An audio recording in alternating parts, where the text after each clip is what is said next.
Welcome to the Cinema Gold podcast. I'm your host, Larry Lewis.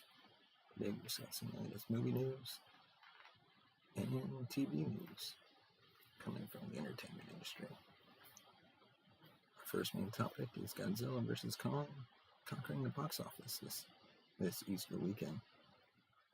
The 5-day projection for Godzilla vs. Kong are at $48.5 million. Kicking off a brand new pandemic box office record. Even with the HBO Max debut, Godzilla vs. Kong is proving that a lot of people in North America are willing to return to movie theaters. The movie debuted on Wednesday and destroyed initial projections with a 5-day total of $48.5 million, after an $11.6 million on Saturday. The 3-day weekend total comes to $32.5 million. Which was more than enough to destroy the competition. In addition to playing in theaters, it's also streaming on HBO Max. For paid subscribers, which indicates that people have been waiting for the right move to get back into the theater. Warner Brothers domestic distribution boss Jeff Goldstein has said, quote, "Monstrous results all across the United States. Audiences are excited to see movies in theaters on the big screen with big sound." As of this episode, Godzilla vs. Kong has already earned $190.2 million globally, which is a brand new pandemic box office record.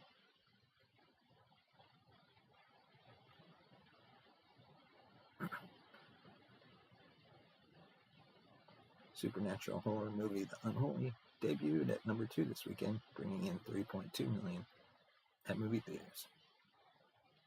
The Unholy stars Jeffrey Dean Morgan, Katie Aselton, William Sadler, Cricket Brown, Carrie Ells. Bob Odenkirk's action thriller Nobody took the number 3 spot this weekend with $3 million. Odenkirk has been receiving widespread acclaim for his performance in the movie. Disney's Raya and the Last Dragon came in at number 4 this weekend, earning $2 million. As of this writing, the animated family movie has brought in $94.2 million. Globally, in its 5 weeks in theaters. Chaos Walking took the 5th spot with $380,000.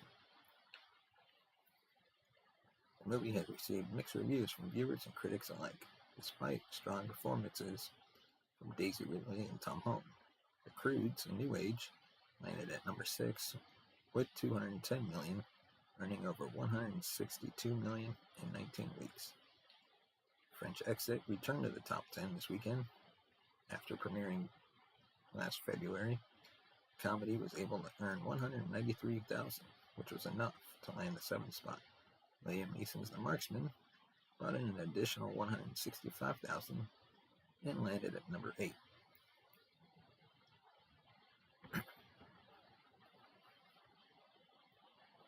As of this writing, the action thriller has earned nearly $20 million in 12 weeks.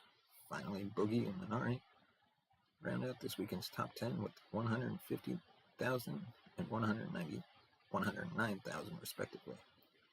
We get these numbers from thenumbers.com. Check them out today for even more information on box office results. And now, on to our review of The Falcon and the Winter Soldier.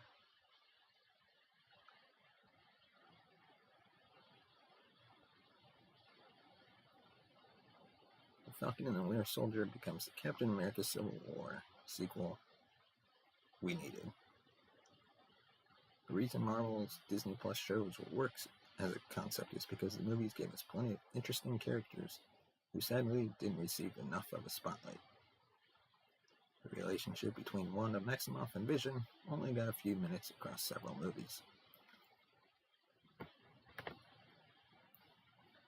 Falcon had his moments, but he was always portrayed as more of an extension of Captain America.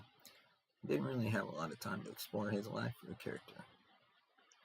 Bucky Barnes was a major part of the Captain America trilogy, but the emphasis was on trying to overcome his troubled history, and the latter 2 Avenger movies didn't really do much with him. Even with near 24 movies, the MCU gets mixed up and spinning too many plates at a time. That's why the 3rd episode of The Falcon and the Winter Soldier is such a breath of fresh air.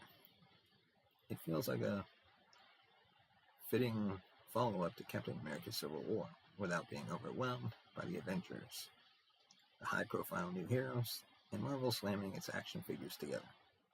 Not that those weren't fantastic in their own right, but it really says something when Helmut Zemo, the villain in the movie, felt like the least important link in the chain.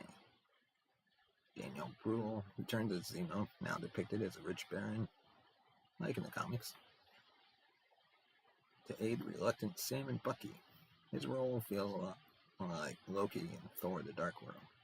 He's done some horrible things that he can't be atoned for, but he makes up for good company, and we somehow end up wanting to see the best from him. To his credit, Bruhl's performance makes Zemo incredible, likable, and charismatic.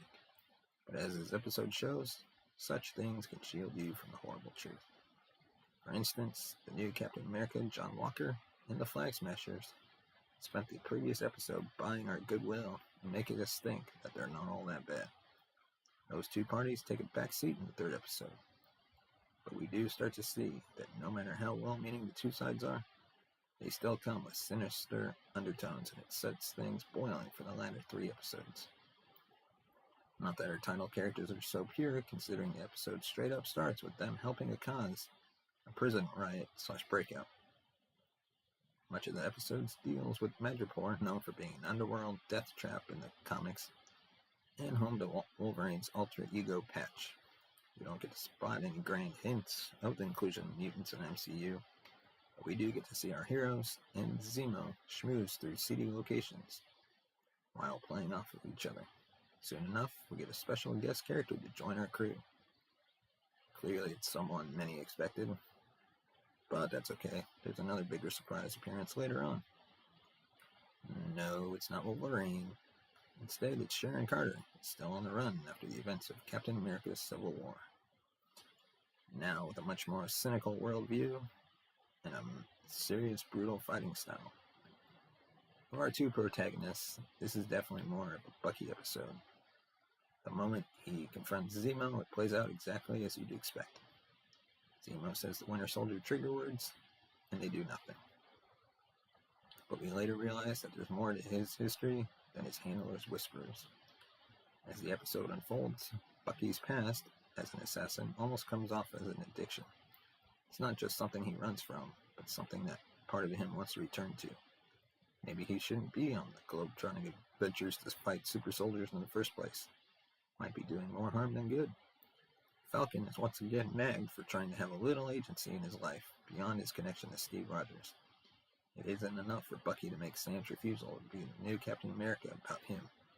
Now Zemo plays the same game, this time agreeing with Sam's decision, but reflecting his own opinions on the Cap mantle and the negative connotations that come with it. Probably my biggest negative from the episode comes from an otherwise good scene involving the origins of the new super soldiers. One moment establishes so early in the series that despite the fun adventure, the status quo is the status quo. The MCU refuses to be changed. Too much by the developments of the Falcon and the Winter Soldier. It's like the sobering feeling people have when WandaVision's unique weirdness and mystery reverted back to CGI sky battles. As we hit the halfway point, the Falcon and the Winter Soldier really does feel like the perfect follow-up to Captain America Civil War. It isn't just because the underused player is getting to do more. This new spin on the same general concept. There was a horrible tragedy, and in the aftermath, everyone feels like they're the hero of the story. Instead of superheroes duking it out with other superheroes, our parties are more diversified and include everyone from well-meaning terrorists to an American symbol with a chip on his shoulder, to a scheming European Bruce Wayne, who dresses up like Dumb Donald from Fat Albert. It won't be as epic as the airport fight, but everything is going to come to an explosive head soon. I can't wait to see what's next, and I have my fingers crossed for some Thunderbolt action down the line. And now we're going to do our review of the Mighty Ducks Game Changers Episode 2.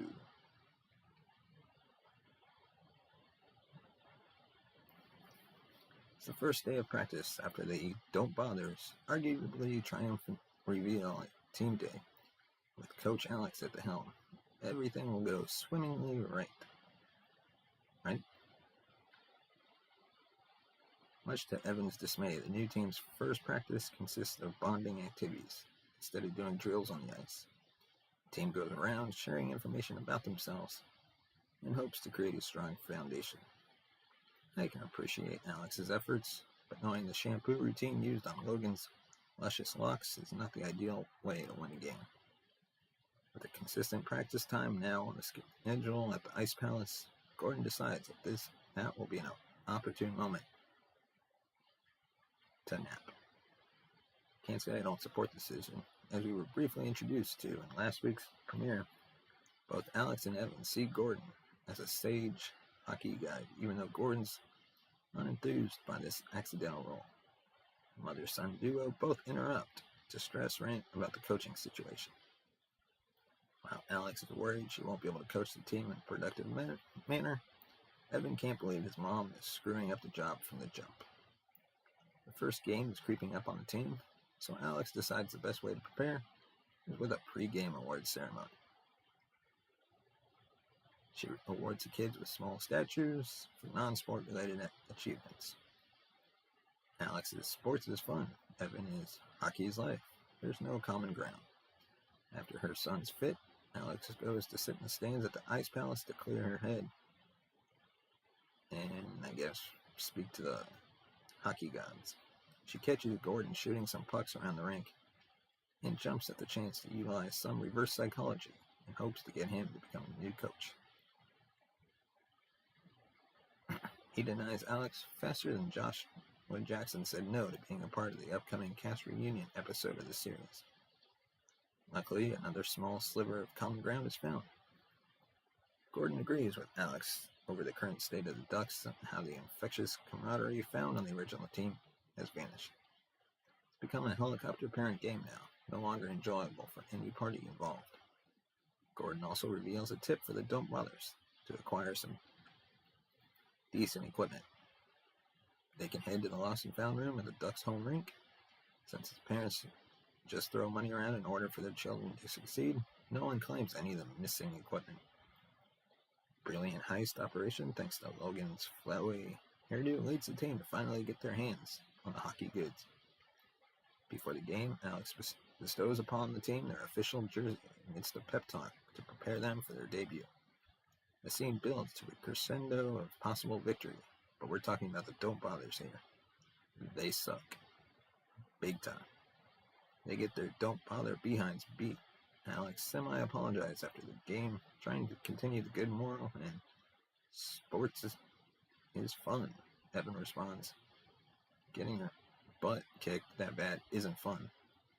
To blow off steam and show his mom a thing or two, he leads the team through some actual drills on the ice. Maybe a bad loss is just the push they need to go out and win big. So thank you for watching this episode of the Cinema Gold Podcast. Let us know your thoughts on the topics we covered today in the comment section below. Give us a thumbs up if you like this video. Subscribe to the channel. Follow us on Twitter at CinemaGold2. That's CinemaGold2.